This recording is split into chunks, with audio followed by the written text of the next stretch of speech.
Ducker Palace Hotel.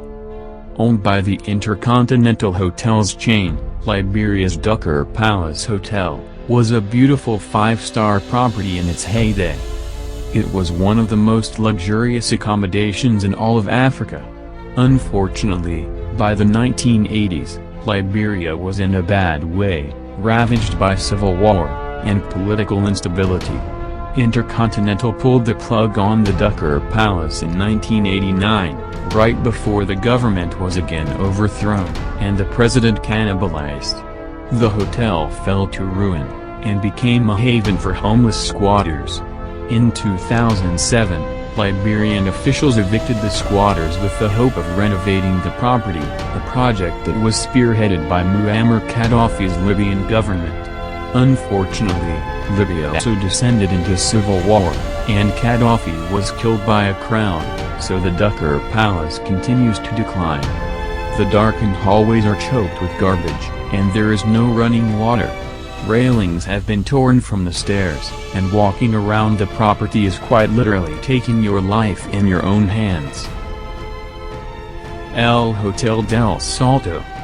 It was built during the Roaring '20s, on a cliffside overlooking the beautiful Tequendama Falls of Colombia. The Gothic French mansion was built as the residence of architect Carlos Arturo Tapias, but was soon repurposed as a hotel.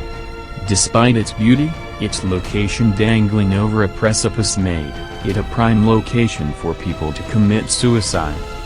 The hotel was open for decades, but increasing pollution in the adjoining Bogota River forced it to close in the 1990s. The hotel sat idle for over 20 years, shrouded in mist, as rumors swirling that those who plunged from its rails still roamed the halls. In 2012, the property was reopened as the Tequendama Falls Museum of Biodiversity and Culture. Whether the spirits of those who took their own lives continue to roam amongst the exhibits remains to be seen.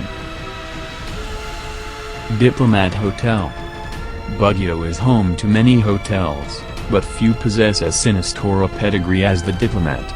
Originally built as a seminary and vacation house by the Dominican Order of the Catholic Church, the property allegedly harbored great bloodshed in the 1940s. During World War II, there were tales of an invading Japanese army, who slaughtered refugees within the wall of the building, then later bombed it. The property was rebuilt in 1947 as a hotel, then remodeled in 1973. When its then owner, faith healer Tony Agpa-Oa, died in 1982, the property fell into disrepair and was shuttered. The hotel has been decaying for more than 30 years, and locals and visitors alike claim that it is haunted by the spirits of those killed during the war. After dark, blood-curdling screams have been reported to emanate from the property. Spirits supposedly sighted include priests and nuns, as well as those beheaded by Japanese swords. The ruin is open to the public for those brave enough to risk spectral encounters.